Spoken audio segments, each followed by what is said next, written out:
Buenos días a todas y todos. Carlos Navarro de Heraldo Media Group. Presidenta, si después de publicar la reforma laboral para la semana de 40 horas de manera paulatina, ¿se hará un estudio también de manera paulatina para saber si hay un impacto tanto de manera positiva como de manera negativa? Permanentemente es la labor de la Secretaría del Trabajo y Previsión Social. Ellos permanentemente están haciendo análisis junto con el IMSS de los impactos. Este año recuerden que es de planeación de todas las empresas para poder disminuir el próximo año 2 horas hasta el 2030 que se alcancen las 40 horas. Y recordar que se muestra la diferencia de proyectos en América Latina, ¿no? Por un lado se incrementa… Bueno, en Argentina aprobaron 12 horas de trabajo. Una regresión pues tremenda de los derechos laborales. Y habla del tipo de proyectos de cada lado. Pues sí, imagínense, aquí pues es el bienestar. Finalmente lo que buscamos es la mejora de las condiciones de vida de las familias mexicanas, la visión de que por el bien de todos, primero el que menos tiene, primero los pobres, y la mejora de la condición de las y los trabajadores. En 7 años ha cambiado por completo el mundo laboral en México. Desaparición del outsourcing, aumento al salario mínimo en 154% es en términos reales. 2018 el salario mínimo estaba en menos de 3,000 pesos, hoy está en más de 9,500 pesos.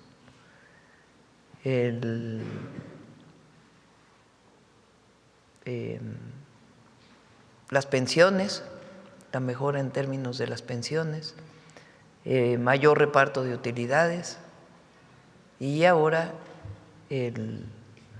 la semana de 40 horas, que es una demanda histórica de los trabajadores y algo muy importante, se logró por consenso, no fue una imposición, se trabajó con las cámaras empresariales, con los sindicatos y se llegó a este acuerdo que es buenísimo y muestra que México pues va siempre a la vanguardia en América Latina.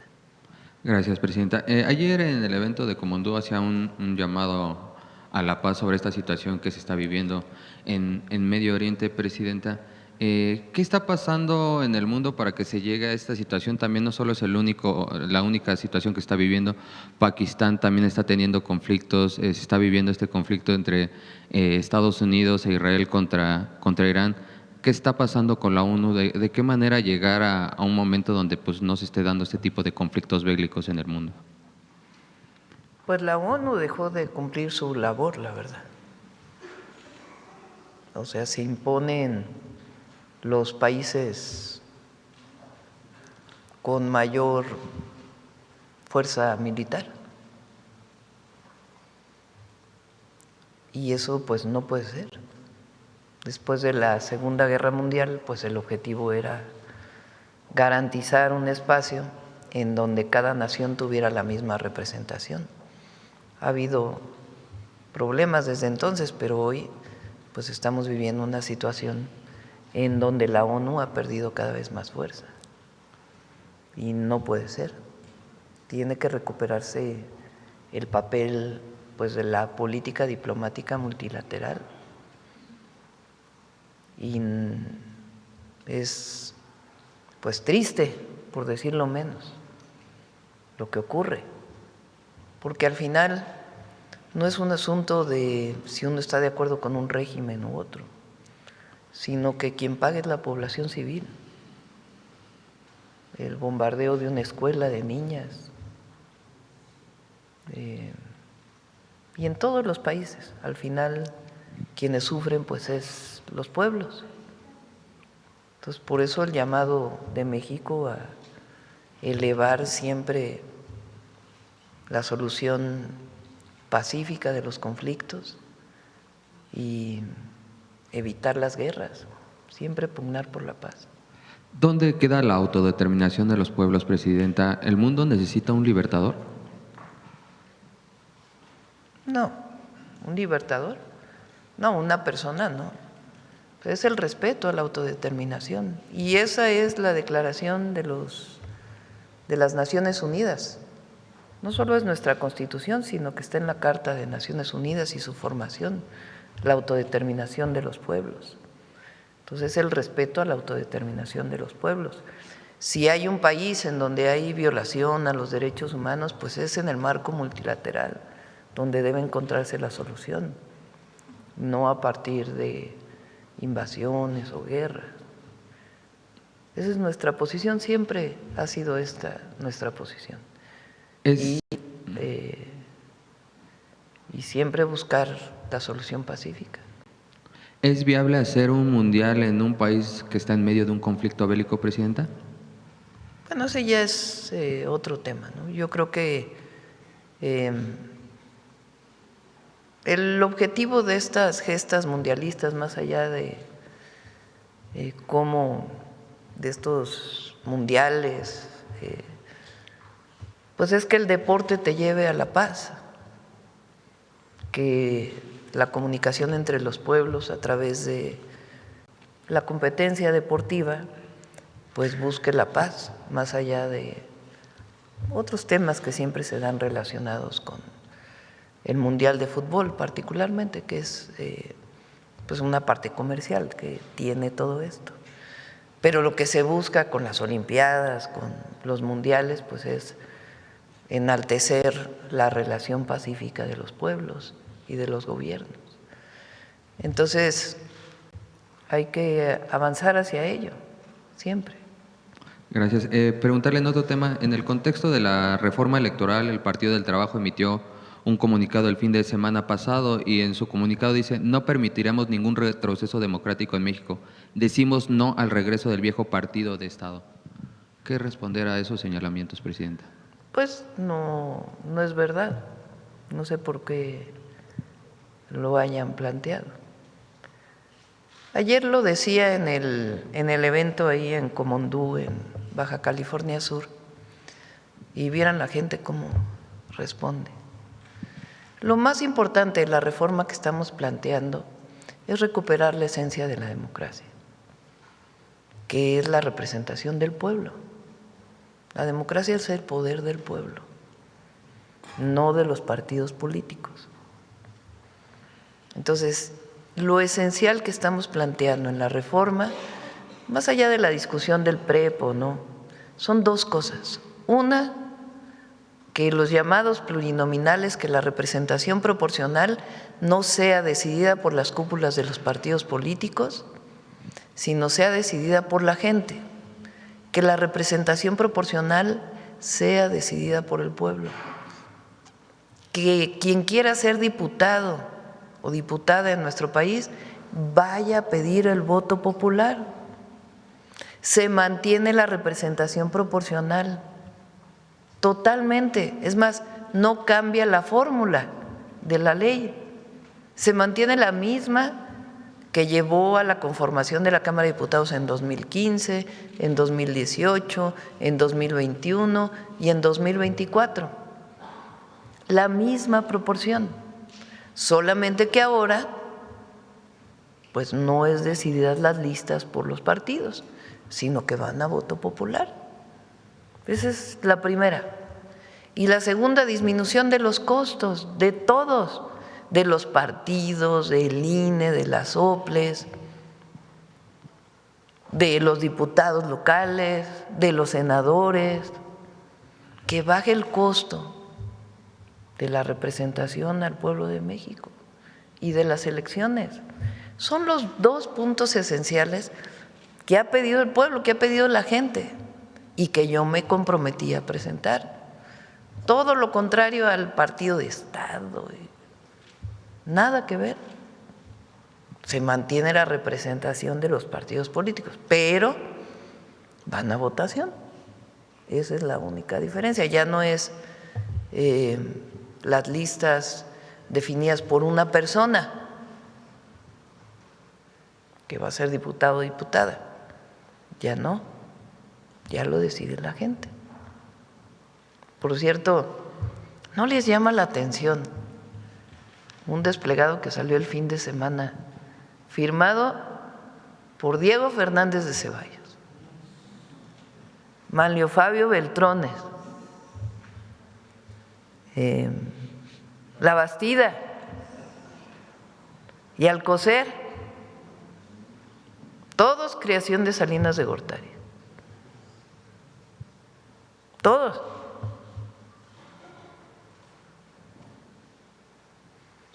Es el mejor símbolo del PRIAN, de lo que fue el PRIAN desde Salinas de Gortari, porque antes pues el PAN tenía su… Pero a partir de la llegada del neoliberalismo y particularmente de la llegada de Salinas y el fraude electoral, pues se constituye el PRIAN. Y ahora ellos… Bueno, a mí me llamó la atención esta muestra de unidad. En estas reuniones que tuvo con los partidos aliados, ¿en algún momento plantearon estos señalamientos que hacen públicos, Presidenta? No, ya no voy a debatir con ellos. Lo que sí es el argumento. No vamos al partido de Estado, jamás, pues si nosotros peleamos contra eso. Más partido de Estado era un partido autoritario, un Estado autoritario, porque la democracia en realidad, pues en todo el periodo del PRI no se dio. Fueron las presiones de las movilizaciones sociales, sindicales, las que permitieron la primera apertura democrática, la reforma electoral. Entonces nosotros estamos manteniendo la esencia de la distribución de las representaciones proporcionales.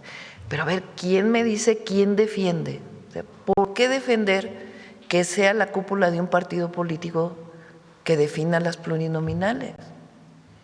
¿Quién defiende eso? ¿Y por qué? ¿Por qué no que decida la gente? Es todo lo contrario a que decida… Antes decidían los presidentes quién estaba en las pluris. Ahora fíjense, aparte de que define el partido, no define la presidenta en el caso de Morena. Lo que estamos diciendo es, renunciamos completamente a ello y que decida la gente. Pues, ¿qué más democracia que eso? Se reconoce la diversidad política de México, la representación proporcional de los partidos políticos. Pero eso sí, que ya no sea una persona de un partido político quien defina quién va a representar, si no representan al partido político, representan a la gente que votó por ese partido político. Es distinto. Ya se estará enviando hoy a la Cámara de Diputados y darán… Hoy se envía, hoy en la tarde se envía. Voy a darle la última revisada más tarde y ya se envía el día de hoy. ¿Y sí darán los tiempos para que avance esta reforma, Presidenta? Sí, y si no, como he dicho, yo cumplo con la gente. Y ya pues la gente sabrá quién votó a favor y quién en contra de lo que han estado pidiendo. Y por último, el domingo pasado se vivió momentos complejos en el país, pero a lo largo de la semana se ha ido, no sé si utilizar el término apaciguando la situación que contrasta con lo que se vivió ayer, más de 500,000 de personas en una plaza pública, Presidenta. Sí, digamos, el momento muy complejo, muy difícil, muy triste fue el domingo, triste por la pérdida de vidas humanas. Y el lunes comenzó a recuperarse, obviamente Jalisco y una parte de Michoacán fueron la parte más compleja, pero el martes ya se tranquilizó, el miércoles se regresó prácticamente a todas las actividades económicas, escolares, sociales, y pues el día de ayer muestra que la gente está bien, está… Nuestro objetivo es recuperar siempre la paz y la seguridad de la gente, y en eso vamos trabajando. Muchas gracias, México buen día a está todos. bien. Todos. Vamos de este lado. A ver, el compañero que… Muy buenos días, Presidenta. Julián Mazoy, de SDP Noticias. Me siento porque lo piden para el tiro. Presidenta, pues ya lleva una semana este operativo que ahora comentaba el compañero anterior. Hay quien ha intentado vender la idea de que este fue alguna especie de fracaso del gobierno federal. No comprendo bien el argumento, pero eso he leído en columnas. ¿Han ustedes medido la opinión pública al respecto de los resultados de este operativo? Porque veía yo una serie de encuestas. La semana pasada publicamos una en SDP Noticias, hoy una del Financiero. ¿Tienen información al respecto de ello? Pues está la encuesta de Las Heras, la encuesta de SDP, hoy sale una encuesta en el Financiero que prácticamente 80% de la población está de acuerdo con el operativo. Hay diferencia, la mayoría piensa que va a ayudar a la seguridad, hay otros que tienen sus dudas, pero el 80% de la gente está de acuerdo. ¿Su aprobación se ha movido? Pues hoy sale en el Financiero también un incremento, igual en SDP, y vamos bien. Bien, gracias, Presidenta. Sobre este asunto del concierto de Shakira, me gustaría que se pudiera expandir al respecto de lo que se percibe como una especie de campaña de miedo. Igual leo las columnas, veo los comentarios, las imágenes de inteligencia artificial y pareciera que hay un deseo de que la gente tenga miedo. Ayer, ¿cree usted que se haya mostrado lo contrario? Otra vez 500,000 de personas celebrando la vida en un concierto no suena algo menor. Fíjense que lo dije el otro día, a ver si tienes por ahí la nota esta del New York Times que salió. Salieron 3 notas en periódicos internacionales de las fake news, de las noticias falsas que hubo el domingo. Y aquí se presentó en el detector de mentiras el miércoles de la semana pasada. Muchísima noticia falsa. Y si uno ve las redes, bueno, incluso de lo que ocurrió ahora en el Medio Oriente, no sabe uno qué es verdad y qué no. Y esta nota, fíjense, en medio del caos en México, las imágenes falsas avivaron los temores. Eran imágenes falsas promovidas desde México y promovidas desde otros países. Esta derecha internacional que está en contra nuestra, que estuvieron promoviendo imágenes que no tenían nada que ver. La más conocida quizá fue la del aeropuerto de Guadalajara, pero hubo muchísimas otras.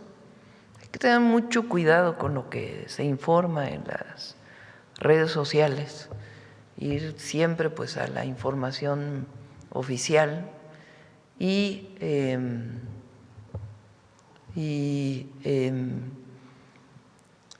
realidad pues vean lo que pasó en la semana en el país.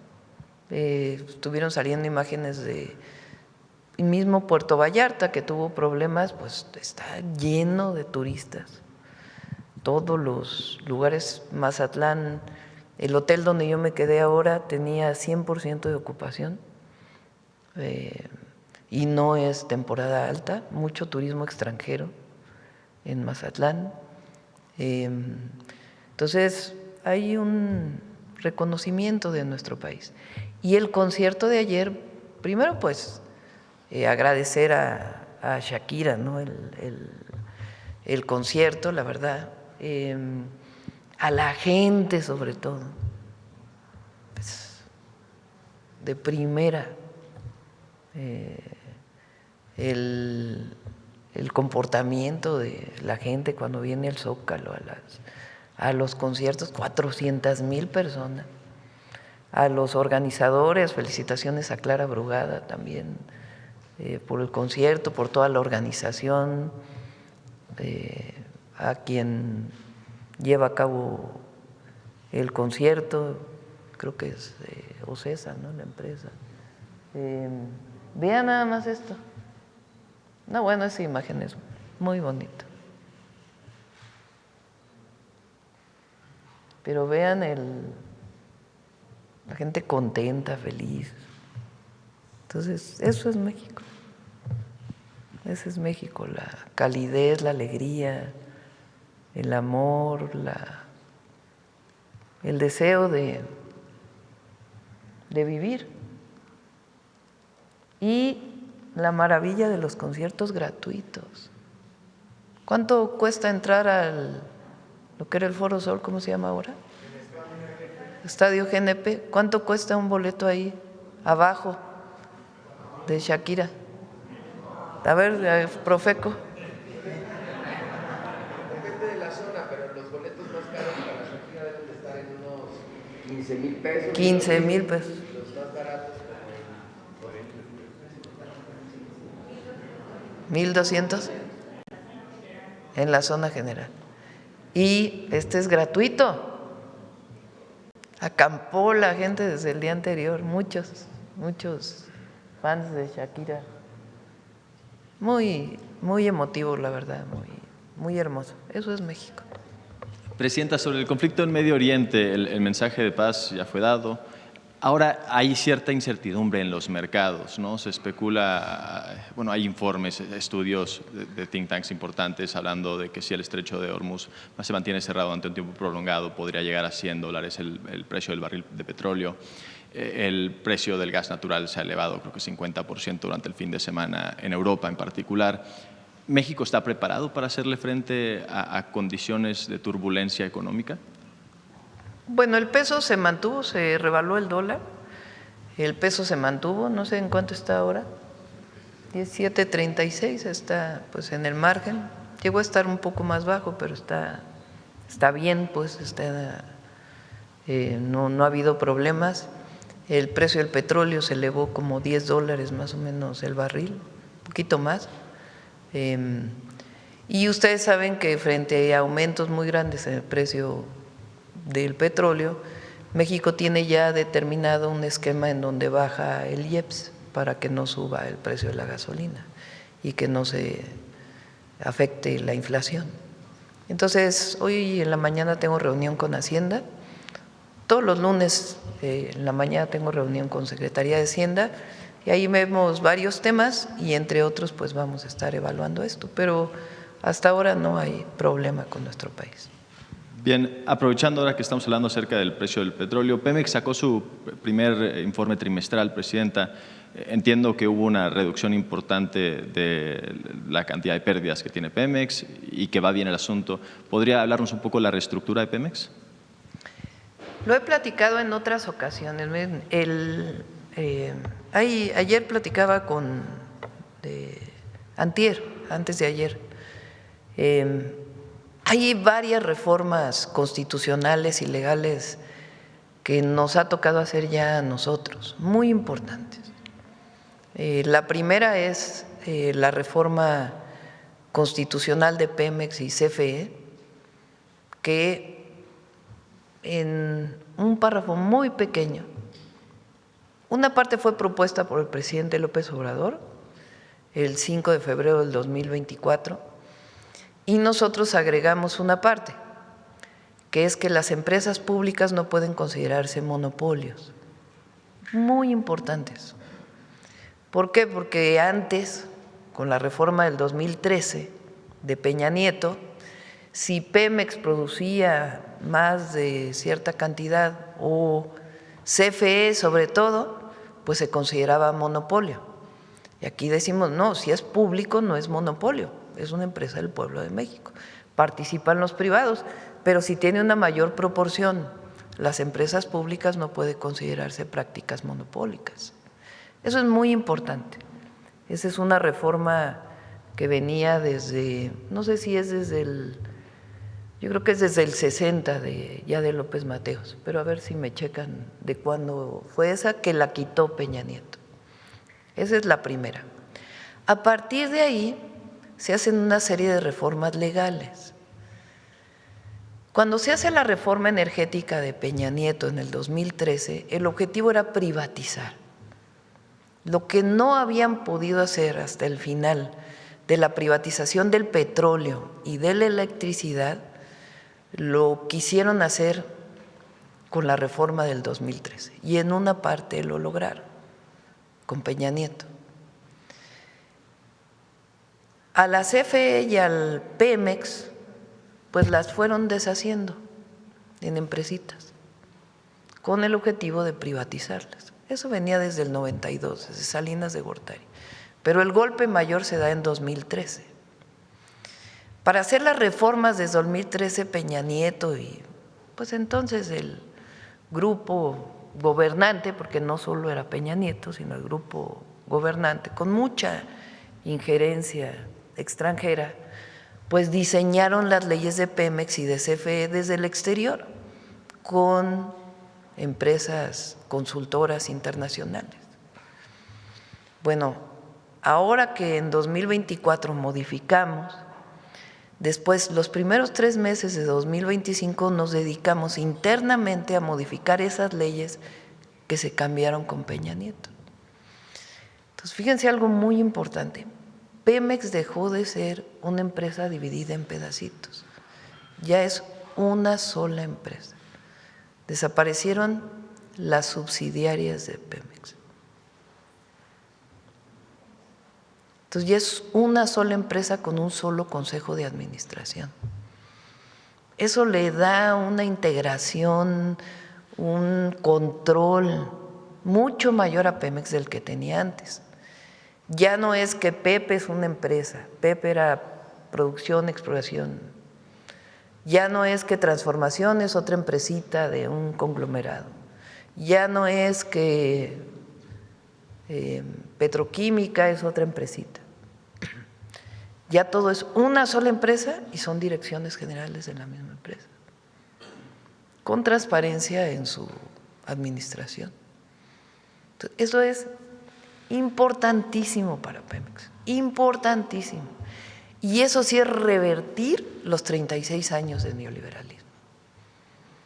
Entonces, eso le ha dado mucha fuerza a Pemex. Y en CFE lo mismo, ya es una sola empresa. Y se permite la participación de privados en contratos mixtos, ni siquiera se echó todo para atrás. Pero ahora Pemex tiene mucha fuerza y CFE pues tiene mucha fuerza.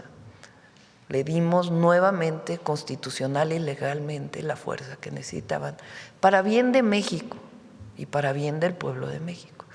Esa es importantísima. La otra muy importante que ya va a venir con agua a presentarles todo lo que hemos estado encontrando es la reforma a la ley de aguas. Importantísima. Empresas, se los vamos a presentar, que para no pagar el agua, se transmitían el agua de una empresa a otra empresa, de las grandotas. Se vendían de una a otra. Ya van a venir a presentarlo. Estamos dando títulos de agua a quien realmente le pertenece.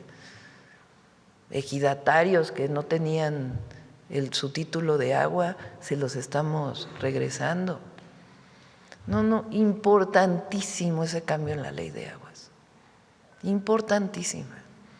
Y ahora estamos pensando que el ingreso por agua va a aumentar probablemente al doble.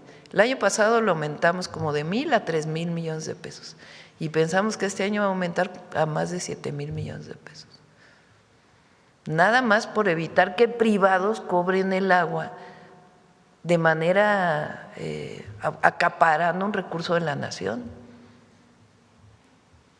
Entonces, esas reformas han sido una reversión al neoliberalismo y la recuperación pues de la nación y de el Estado como un verdadero regulador de la economía, muy importante, y con participación en los sectores estratégicos.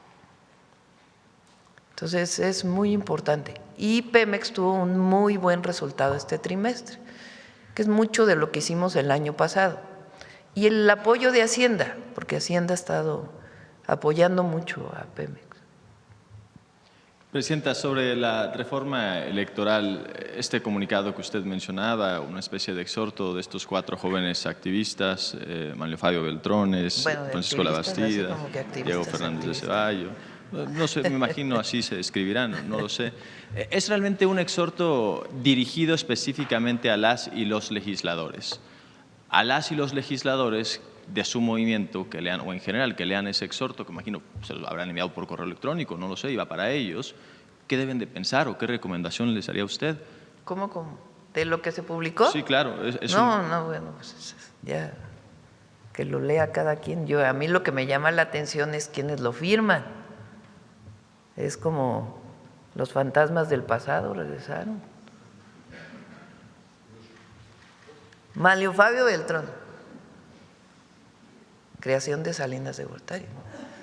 Diego Fernández de Ceballos, creación de Salinas de Gortari, porque por más panista que sea, pues es el símbolo del prianismo. Hay que recordar todo lo que recibió por el fraude electoral del 88, votaron la quema de las boletas. Algún día recordaremos todo eso. La Bastida, que en su libro dice que Zedillo vendió la elección del 2000 a Fox. No, más bien, que Fox vendió la elección. Sí, Zedillo vendió la elección a Estados Unidos para que llegara Fox. En su libro La Bastida. Y ellos muy preocupados por la democracia, artífices de fraudes electorales. Y Alcocer, que también es una fabricación de Salinas de Gortari. Entonces llama la atención pues cómo se juntaron. O siempre han estado juntos, nada más que no habían salido juntos.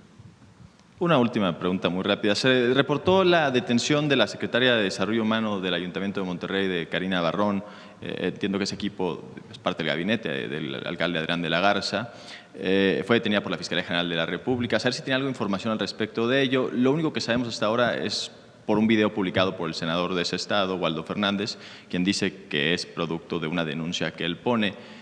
¿Es correcto también que pues miembros de Morena denuncien a aspirantes de la oposición? ¿No se podría después esto dar pie a propias denuncias de la oposición de una persecución política? Hoy lo informaron en la reunión de seguridad. Parece que es un tema de una acusación que tuvo el senador por acoso o violación. Y él demuestra que fue falsa la acusación. Entonces la detención de esta persona es por haber acusado falsamente, porque además parece que hubo extorsión, o sea que le pidieron dinero a cambio. Claro que pues tiene que verse pues todos los hechos, ¿no? Pero lo que entiendo es que en efecto hay suficientes pruebas para demostrar que fue falsedad de acusaciones y extorsión. Eso es lo que dice la Fiscalía General de la República. Muchas gracias, presidenta. Sí. Que va más allá de temas políticos, ¿están de acuerdo? Pues eso. Vamos a acá, por acá, por acá, por acá, por acá. A ver la compañera. Presidenta, buenos días. Tere Mora Guillén, corresponsal del Canal de las Noticias, que se transmite en el estado de Chihuahua y en Juárez y en los municipios fronterizos de Mexicali y Tijuana. Presidenta, la semana pasada, tras la aprobación de la jornada de 40 horas, distintos sectores como el hotelero, el restaurantero y los servicios turísticos han dejado ver la falta de incentivos a cambio de la elevación de nóminas derivado del pago de horas extras y en muchos casos la necesidad de contratar personal extra. ¿Tiene contemplado algún programa de estímulos fiscales para estos sectores? No hay contemplado un programa de estímulos fiscales. La reforma fue aprobada por consenso, participaron todas las cámaras y es gradual, de tal manera que pues, pueden irse adecuando poco a poco a este nuevo esquema en donde las y los trabajadores pues tienen 40 horas y no se reduce su salario y además pues están marcadas las horas extras. De acuerdo, Presidenta. El ICE en poco más de un año ha encarcelado a 4,000 niños migrantes. ¿Qué hace México al respecto? Sí, vi la nota, le pedí, mañana si quieren platicamos de esto, pedí a la Secretaría de Relaciones Exteriores que pudiera informarnos sobre este tema. Y por último, los precios del petróleo se disparan más de 10% por el ataque de Estados Unidos e Irán. ¿Habrá más agitación si se cierra el estrecho de Hormuz? ¿Qué opina al respecto? Sí, es lo que comentábamos. México tiene esquemas para… Lo más importante pues es que no aumente la inflación en nuestro país, producto de un posible aumento en el precio de la gasolina por el aumento del precio del petróleo. Y tenemos ya considerados pues qué tenemos que hacer para que no aumente el precio de la gasolina. De acuerdo, muchas gracias, Presidenta. Gracias. Bueno, vamos de este lado y de este lado. A ver el compañero. Ahora hemos ido pura primera fila, ¿verdad? Presidenta, buenos días. Javier Pérez de HCTV Noticias. Quisiera ahondar un poquito más en la encuesta del día de hoy del Financiero, porque no nada más se trata de una simple encuesta. Reconocen la estrategia, este diario reconoce la estrategia prácticamente de las operaciones que se llevaron a cabo en el abatimiento de Nemesio Ceguera. Y el reconocimiento pues es para usted y las Fuerzas Armadas. Si pudiéramos ver la encuesta, habla de que subió un porcentaje, pues se podría decir histórico en lo que es el desempeño de un mandatario, porque también están valorando las decisiones que usted tomó, el de las Fuerzas Armadas, y alcanza el reconocimiento a usted del 82%, a las Fuerzas Armadas durante el operativo de un 81%, al secretario de Seguridad, similar un alcance del 81%, y el Ejército alcanza históricamente un 88%, esto obviamente acompañado del aprecio de la gente, del reconocimiento de la gente hacia usted y a las Fuerzas Armadas. Su opinión acerca de esto, pues obviamente en lo que ha estado sucediendo también a nivel global, pero sobre todo en nuestro país. Bueno, uno toma decisiones no por aprobación o desaprobación. Uno toma decisiones responsables y busca siempre atender a la gente. Eso es lo más importante. Y pues en aprobación hemos estado sobre el 70%, digamos. Hay quien pone un poquito más arriba, un poquito más abajo, pero creo que en este caso el reconocimiento a las Fuerzas Armadas es muy importante, porque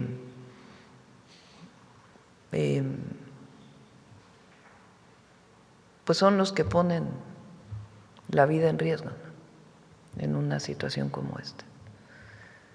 Entonces, y lo que buscamos siempre es la paz. Si se da una situación en una detención como la que se dio el pasado domingo, pues se atiende de acuerdo a la ley, al uso racional de la fuerza. Pero el objetivo siempre es la búsqueda de la paz, no es la construcción de la guerra. Es muy distinto. Y pues agradecer a la gente siempre la sensibilidad y el reconocimiento. Y como lo dije ayer, nosotros nunca nos vamos a separar de la gente. Para nosotros responderle al pueblo es lo más importante. En este mismo sentido, presidente, en cuestión de seguridad, pues el día de ayer el evento de Shakira dejó demostrado que en nuestro país existe la certidumbre, la seguridad ante un evento como es el Mundial 2026. Pero pues, aparte de esta situación, se rompió récord en lo que es asistencia al Zócalo, donde hubo más de 500,000 de personas y obviamente una derrama económica impresionante. Bueno, 400,000 dijeron, ¿no? Quizá en todo en los distintos lugares, en Alameda, se rompió. Y abarrotado, pues hoteles también desde antes del evento, 3, 4 días antes del evento. Sí, fíjense, repito, el comportamiento de la gente. A mí, yo fui jefa de gobierno en la Ciudad de México, entonces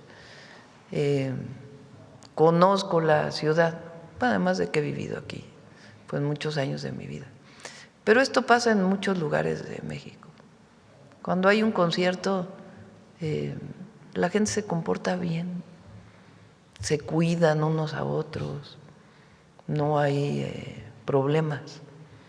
Y ayer, pues, la cantidad de gente que llegó, no, es claro que el operativo que se hizo de información y no solo de seguridad, sino también en el caso de participación ciudadana de la ciudad, que hicieron un muy buen trabajo informando, orientando. Pero por más operativo del gobierno, si la gente no llegara a estar de manera pacífica, tranquila, a escuchar al grupo que se vaya a presentar, en este caso a Shakira, pues no sería controlable. Entonces hay que felicitar a la gente por su comportamiento, por la manera en que todo el mundo se cuida. Entonces es algo muy especial en México, la verdad. Y bueno, el fin de semana… Y así es, fíjense, y es otro sector económico, pero la Fórmula 1 gana todos los años los premios de la mejor fórmula de todo el mundo. Y es por la gente, cómo se comporta, la alegría. Y aquí pues es el pueblo, es la gente que feliz de la vida va a ver un concierto gratuito. Estos conciertos, esto es importante porque yo ya tengo 63 años y puedo platicar esto. No había antes conciertos masivos cuando nosotros éramos jóvenes.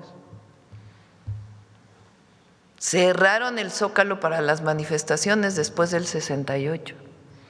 No se podía llegar al Zócalo. Las manifestaciones iban a Tlatelolco, iban a las marchas, ¿no? a otros lugares, pero el Zócalo estaba cerrado. No sé en qué año se habrá abierto, yo participé en aquella manifestación que se abrió por primera vez el Zócalo, que era pues mucha alegría, ¿no? Conciertos, el primer concierto que se hizo de este tipo fue con el movimiento del CEU en las islas de CEU, en el 87. Habíamos invitado a Silvio Rodríguez a las islas de CEU y había aceptado. Y luego el gobierno se opuso y pues ya los cubanos dijeron, bueno, si se opone el gobierno, pues no podemos ir, ¿verdad? Entonces invitamos a los grupos de rock en español y entonces hizo un concierto en las islas de CEU, muy bonito. Después en el 97, ya tiempo después, gana Cuauhtémoc Cárdenas la jefatura de gobierno del Distrito Federal y tenía en el Instituto de Cultura a Aura, Alejandro Aura, y ellos inician los conciertos en el Zócalo. Pues imagínense, era así, pero la sensación ir a un concierto en el Zócalo ahora parece algo muy común, ¿no? Andrés Manuel López Obrador, como jefe de gobierno, le da continuidad a los conciertos. Hay un concierto de Manu Chao, ¿no?, que fue impresionante, pero vinieron muchísimos. Y la verdad es que todos le dieron continuidad. Marcelo le dio continuidad. Hay que reconocer que Mancera le dio continuidad a los conciertos. Y nosotros después le dimos continuidad. El que fue así, pero impresionante, fue el del Grupo Firme. Y luego el de los famosos Cadillac. Los famosos Cadillac. Los famosos fabulosos Cadillac. Y ahora Clara pues le está dando continuidad y este de Shakira pues es el que más gente ha tenido. Pero es hermosísimo pues el ver a la gente feliz en el Zócalo, disfrutando de los artistas, hombres y mujeres. Y se ha vuelto tan famoso que ya todo el mundo quiere venir a cantar en el Zócalo, porque les da, pues imagínense, Shakira en el Zócalo, pues esa imagen pues es muy hermosa, ¿no? Para todo el mundo, para ella también y para México. Entonces hay que seguir con los conciertos. Ahora, pues en el programa que presentamos de Jóvenes Transformando México, vamos a llevar conciertos por todo el país. Gracias, presidenta. En otro tema, la semana pasada el diputado federal de Morena en Guerrero, Javier Tejada Ramírez, acusó a la Fiscalía General del Estado de encabezada por el militar Zipanga Torres Ojeda, por no presentar avances en la investigación del homicidio de su hermano Ricardo Taja Ramírez.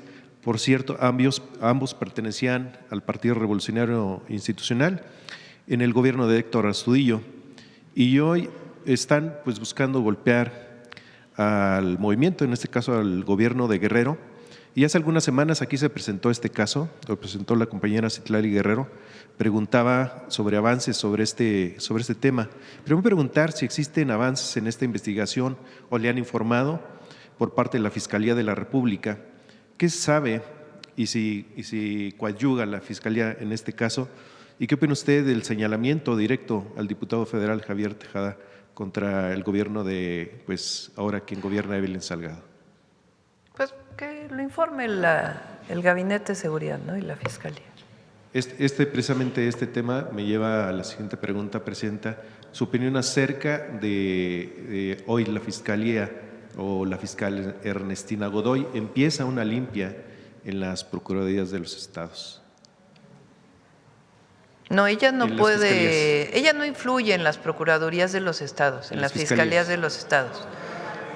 Lo que está haciendo Ernestina, la Fiscalía General de la República tiene delegaciones. Ahora, ella lo va a informar ya pronto porque nos comentó que quiere hacer un informe, bueno, más bien una presentación de su programa de trabajo pública. Ella lo que está haciendo es fortalecer las fiscalías, bueno, las delegaciones, la representación de la Fiscalía General de la República en los estados. Ella, incluso ahora que hemos ido a las reuniones de seguridad, va y habla con las fiscalías de los estados. Hay fiscalías de estados que tienen 20 ministerios públicos. Imagínense, pues cómo van a hacer su trabajo con 20 ministerios públicos. Algunas de estados pues muy relevantes, 36 ministerios públicos.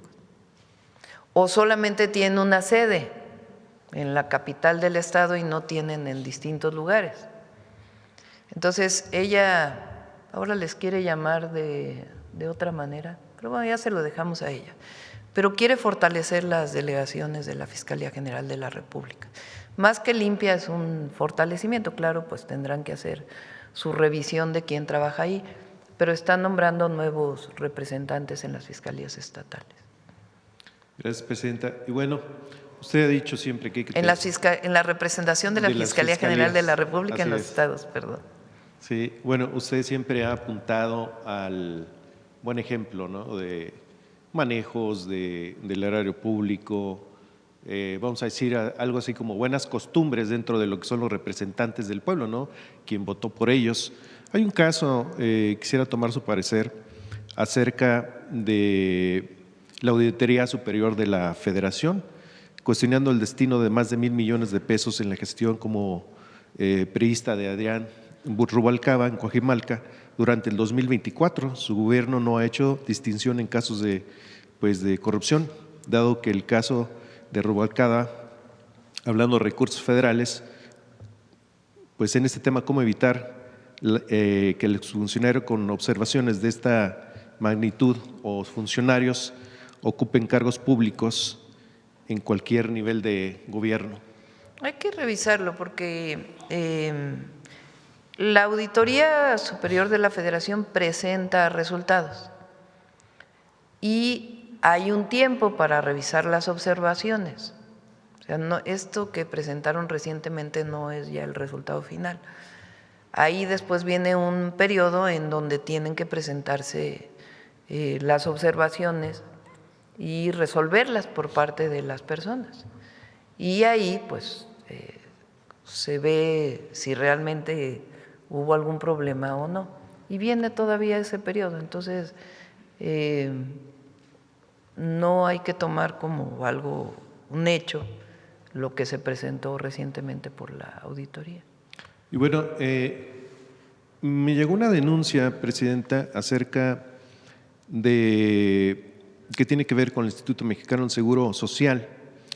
Y al parecer regresaron tiempos de grandeza. Le digo porque una doctora, Patricia Soto Martínez, titular de la Delegación de la Ciudad de México Norte, recibió un merecido homenaje del Gobierno de México a través del IMSS al ponerle su nombre a una área de enseñanza médica en la unidad médica número 33.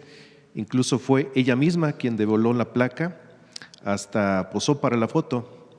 Su opinión acerca de esta situación, si fue autorizado de que llevara el nombre de ella misma esta unidad. ¿Soy?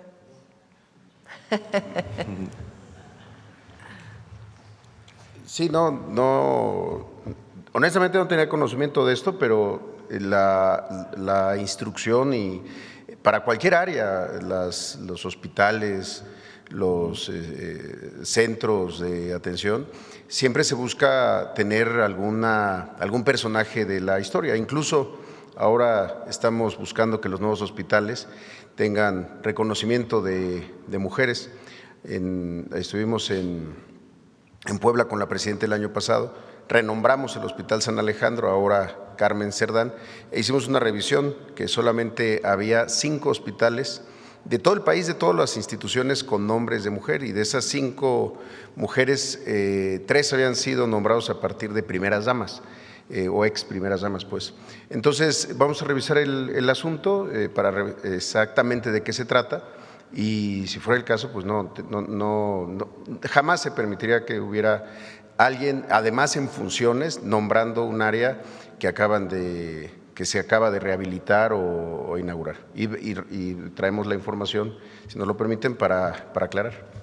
Sí, y aprovechando que se encuentra, si me permite, pues en el gobierno de Coahuila no se ha firmado convenio con la institución que usted representa, y el IMSS, sobre todo IMSS Bienestar, porque existen conflictos supuestamente de interés, ya que Ricardo González Fernández, gente cercana al gobernador de Coahuila, comentan, ha manejado toda la venta de medicamentos en el estado con diferentes empresas, y este mismo personaje manejó la distribución de volúmenes de la compra de carbón en coordinación de Rodrigo Espíndola, director de adquisiciones de la CFE, quien se ostenta a ser muy cercano y protegido de la titular de la Secretaría de Energía, dejando fuera a varios productores.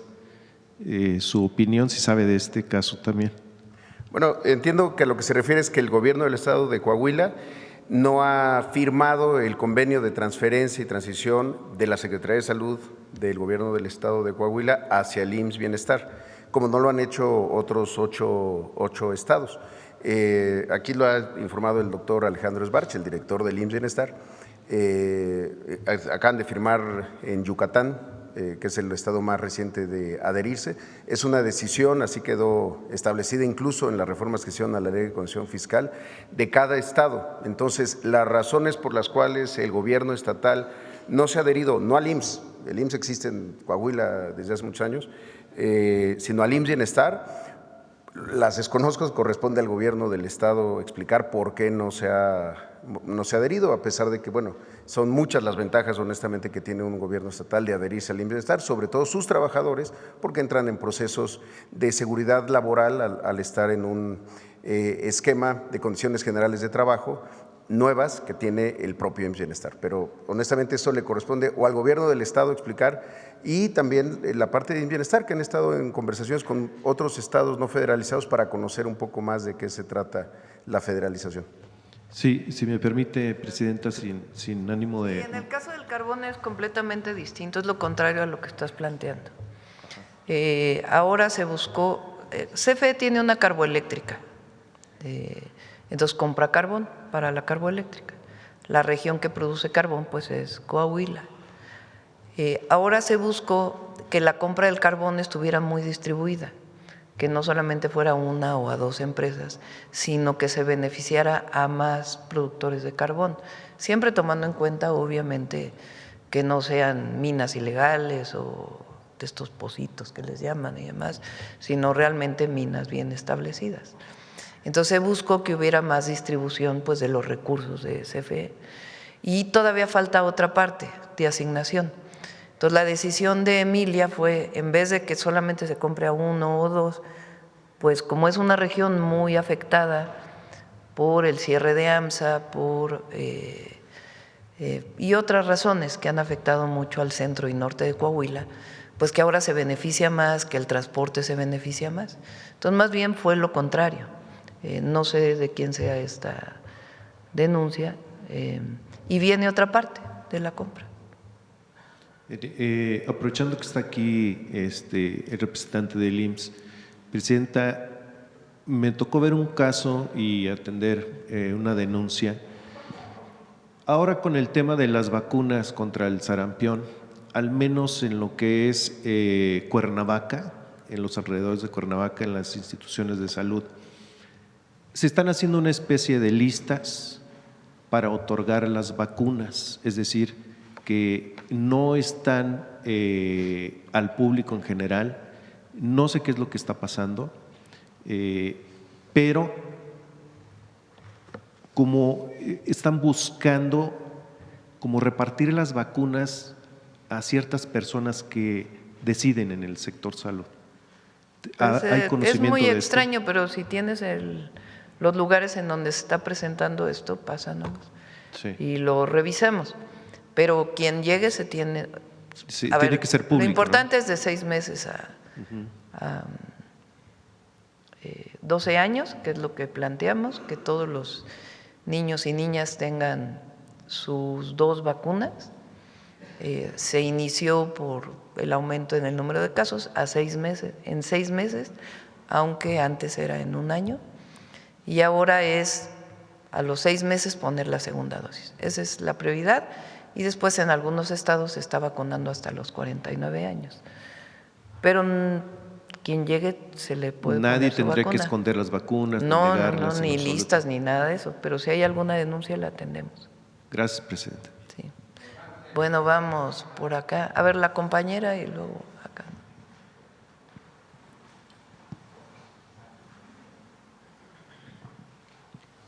Muchísimas gracias, Presidenta. Janet Galindo, de Grupo Transmedia La Chispa. Presidenta, nos acaban de dar esta información, este récord con el que se cierra el mes de febrero en cuanto a creación de empleos.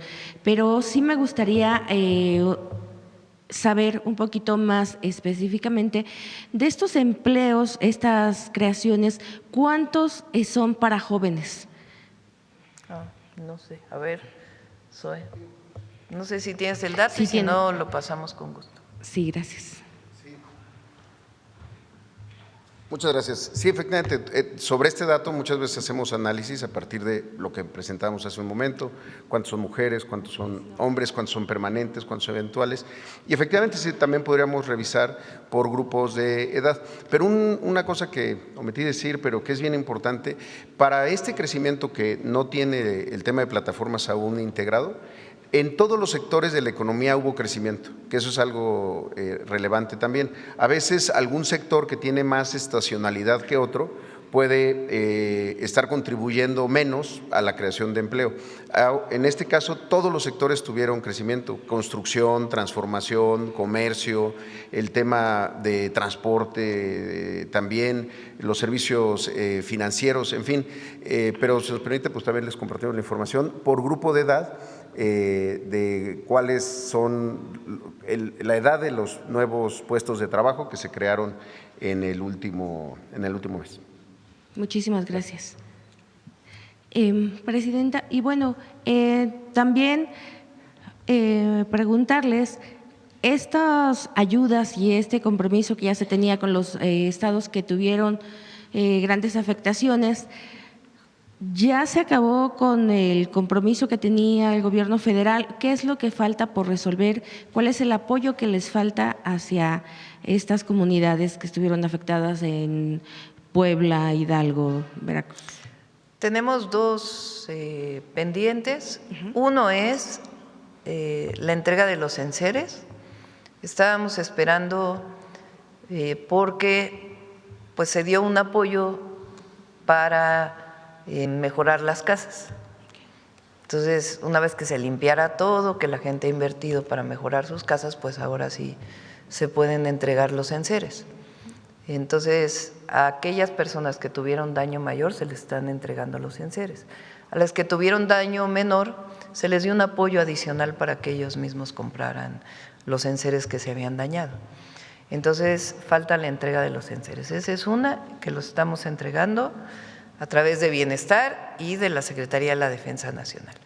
Y el segundo es a aquellas personas que hayan perdido por completo su casa, incluso que ya no la puedan construir en el lugar donde estaban porque necesariamente tiene que reubicarse por protección civil, les estamos dando casas nuevas.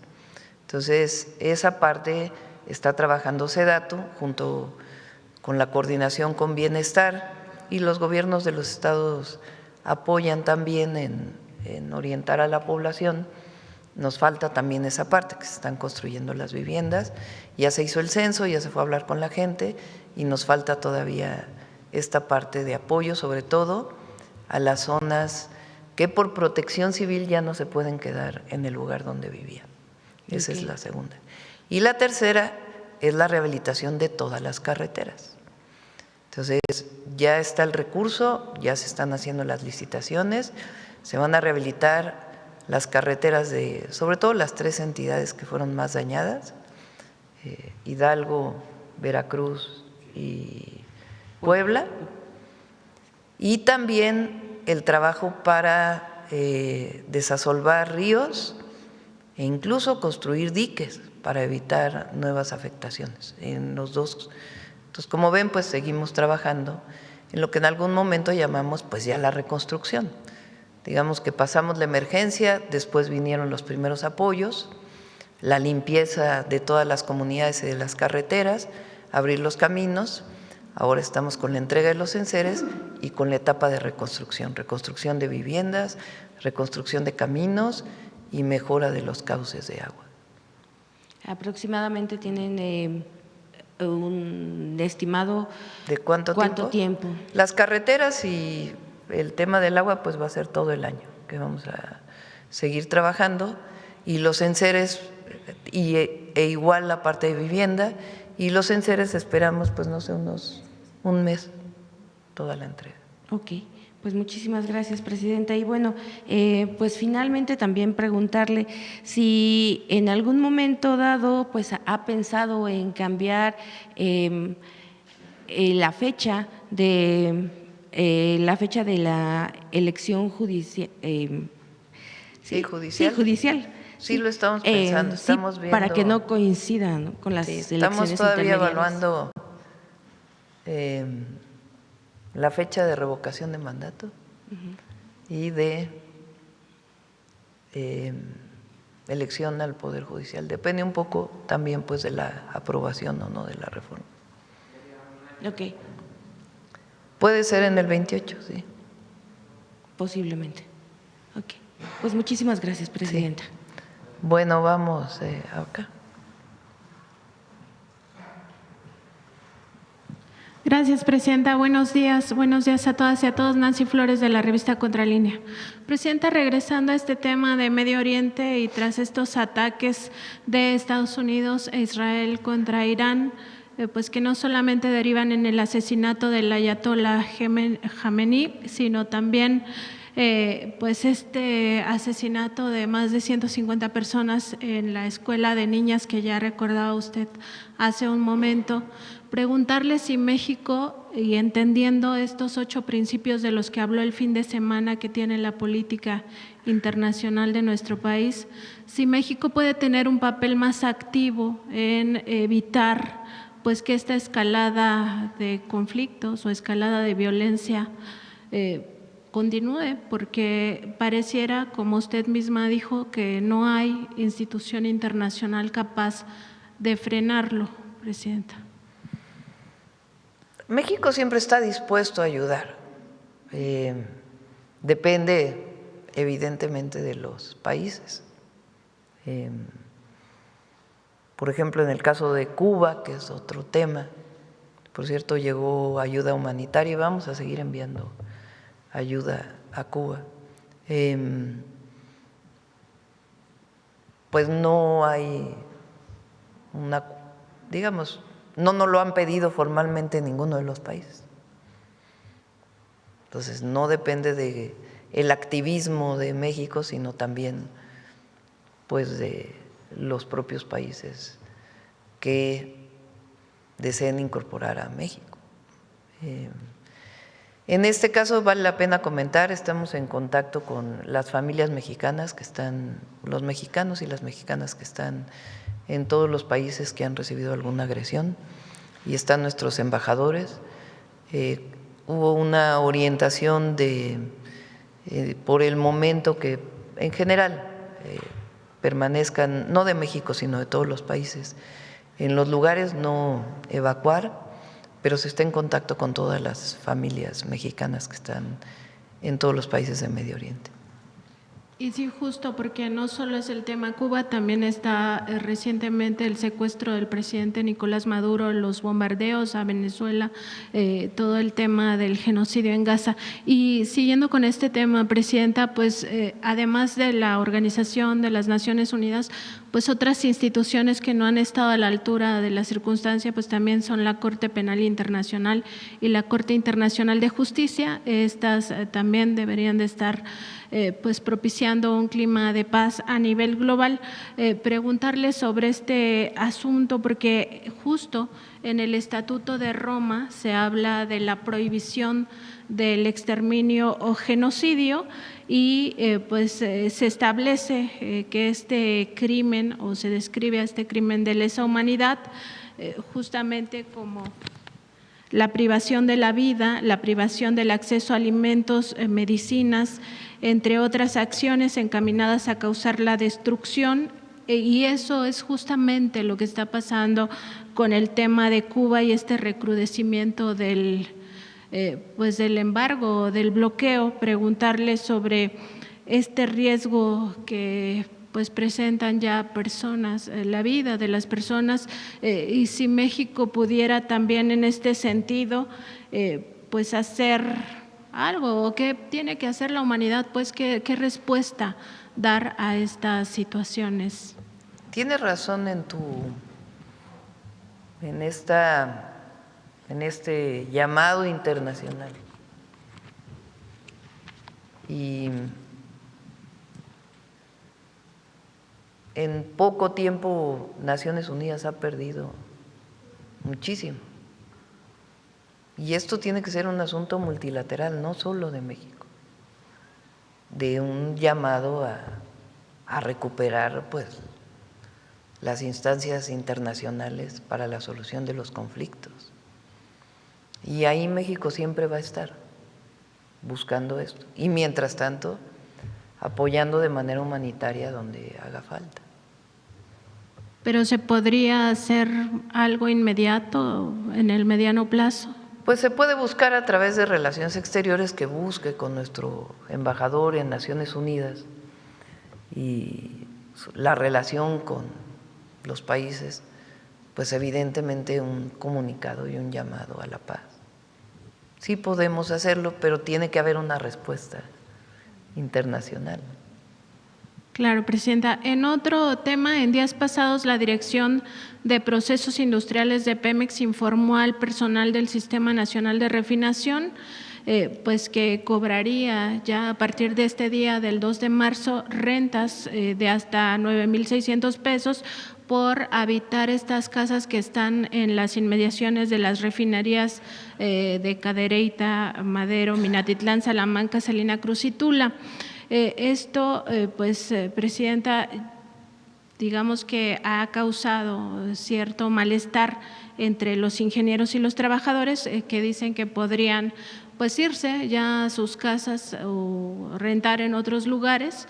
Y aquí el tema es que estas viviendas que son propiedad de Pemex, están ahí con un objetivo muy específico y es precisamente que los trabajadores estén disponibles 24/7 por algunas contingencias de carácter crítico, y hay que recordar que las refinerías son consideradas instalaciones AAA, y esto lo que significa es que cualquier afectación o interrupción de sus procesos normales de operación implicaría un riesgo quizá inminente o un riesgo directo o inmediato para la seguridad de la nación. Preguntarle si le habían consultado de esto, no si se va a frenar. No tenía conocimiento, vamos a hablar con Pemex a ver, primero si están tomando esta decisión y segundo las razones, ¿no? y conocer, porque en efecto son viviendas dedicadas a los trabajadores que trabajan en las refinerías o en alguna instalación de Pemex. Y bueno, vamos a revisarlo y ya lo platicamos. Sí, siempre les han cobrado digamos que algo muy simbólico. El mantenimiento. Ajá, pero ahora ya estaban subiendo a este precio. Vamos a revisarlo, sí.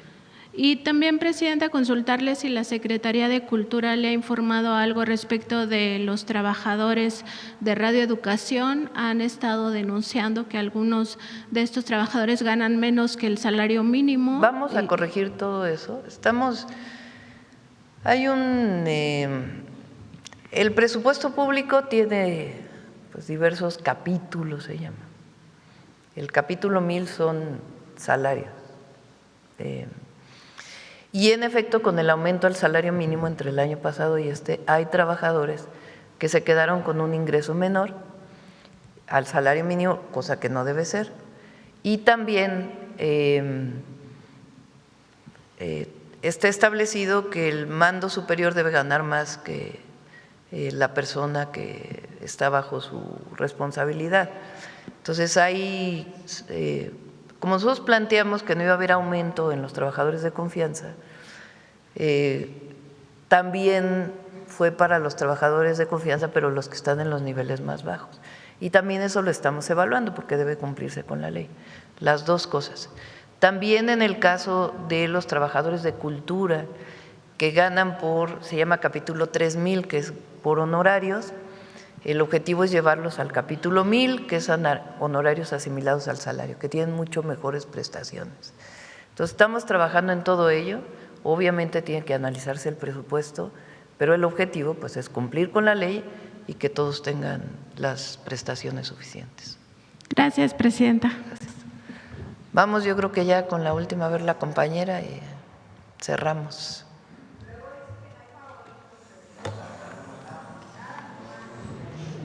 Buenos días, Presidenta. Tú eres favorita, Rey.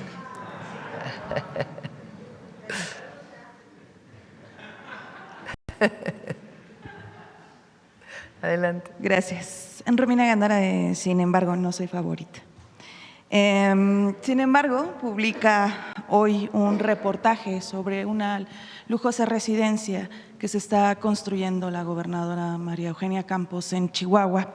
Se trata de operaciones que permitieron sumar terrenos para la propiedad que mezclan negocios, política y viejas alianzas corruptas. Por ejemplo, José Luis García Mayagoitia fue el contralor general y el secretario de Hacienda durante el gobierno de César Duarte y es uno de los facilitadores de esta mansión en dorada, como nosotros le llamamos, porque usa lámina de oro para decorar al menos el baño de visitas.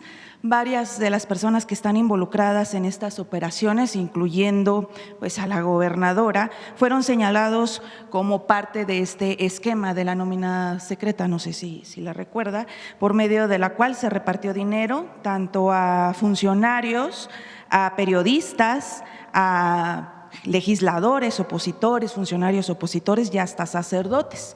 El mismo César Duarte está preso, entre otras causas, pues por el tema de corrupción. Preguntarle, Presidenta, ¿quién investiga un caso como este y si existen mecanismos para que se investiguen los recursos de una propiedad multimillonaria que todavía pues ni siquiera se ha estrenado a una servidora pública que pues ya antes ha sido señalada, incluso vinculada a temas de corrupción? Pues hay que revisarlo, hay que revisarlo. Esta Casa Dorada de la gobernadora panista es vigilada, Presidenta, por al menos por una decena, más de una decena de elementos de la Policía Estatal. Le llevaron incluso árboles con grandes grúas, desde viveros, de rocha mármol. Tiene una alberca con vistas únicas hacia los cerros. Por cierto que allá en la capital de Chihuahua pues se sufre de falta de agua y los cerros se van acabando por estas empresas y el urbano depredador. Las operaciones inmobiliarias de la gobernadora fueron directamente con empresas de este exsecretario de Hacienda que le mencionaba. Hubo permutas poco claras, coincidencias temporales entre esas transacciones, la expansión inmobiliaria y su crecimiento patrimonial. Esta empresa llamada Mykonos, del exfuncionario Maya Goitia, obtuvo al menos una decena de permisos del gobierno municipal de Chihuahua, encabezado por el panista Marco Bonillo, también del grupo de Maru Campos, para desarrollar proyectos en zonas residenciales de alto valor. La pregunta es, ¿las contralorías locales suelen servir siempre a los gobernantes en turno? ¿Quién garantiza una investigación a una trama como esta? Pues tiene que ser la Fiscalía y si no, pues vamos a revisarlo. Tiene que revisarse. Y finalmente, Presidenta, el reportaje también señala que la mandataria posee el 98% de la participación de la empresa administradora inmobiliaria de Chihuahua, la cual celebró contratos de arrendamiento con el gobierno municipal de Chihuahua. ¿Cómo es posible esto? ¿Qué se dejó de hacer? ¿Qué se debe de hacer para frenar al menos que los servidores públicos en funciones con señalamientos de corrupción hagan negocios con los gobiernos? Sí, y el Congreso estatal también tiene que revisarlo. ¿Qué opina frente a todo esto, Presidenta? Bueno, primero hay que revisar el caso, ¿verdad?, para poder opinar, pero no, en caso de ser cierto, pues no puede ser. Así de sencillo. Y tiene que demostrarse de dónde vienen los recursos, siempre. ¿Le competiría también a la Fiscalía General realizar una investigación? Pues hay que ver. Primero hay que revisar el caso y sí tendría que pues, revisar las instituciones competentes si es que hay un delito en todo esto, ¿verdad?, o delitos en todo esto. ¿O si hay recursos federales involucrados? Si hay recursos federales involucrados, pues tiene que ser la Auditoría Superior, en una primera auditoría y en todo caso la Fiscalía General, pero pues hay que revisar el caso. Muchas gracias, Presidenta. Gracias. Bueno, vamos con Humanismo Mexicano.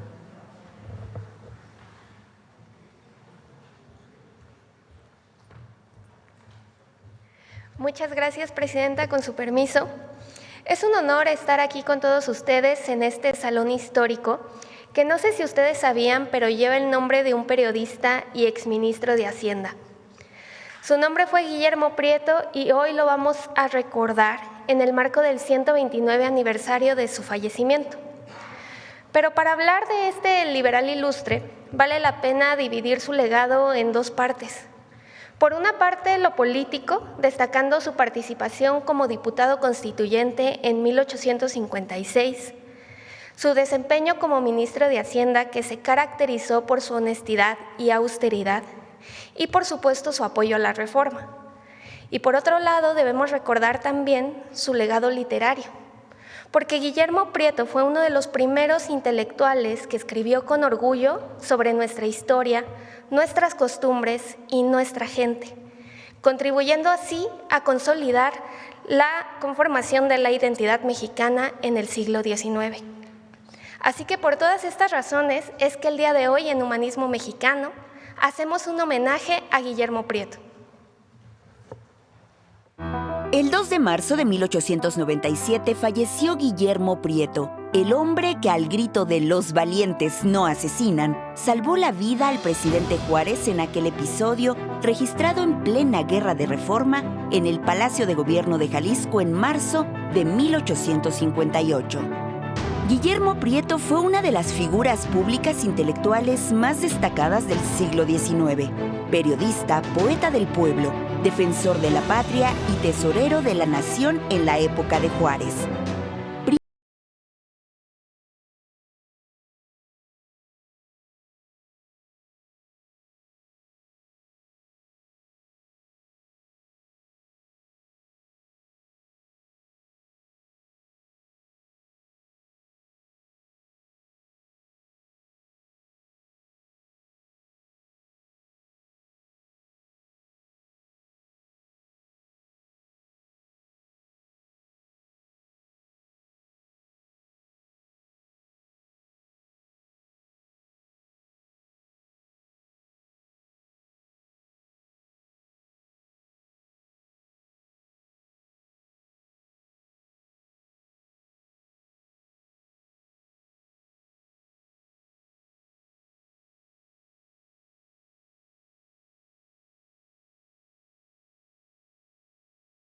En 1890, en un concurso organizado por el diario La República, fue elegido el poeta más popular de México. Contribuyó a forjar la identidad nacional mediante la historia y rescató nuestro pasado indígena, condenó el colonialismo europeo y defendió la reforma. Guillermo Prieto es protagonista y cronista de revoluciones y resistencias. Es una de las figuras más destacadas del humanismo mexicano.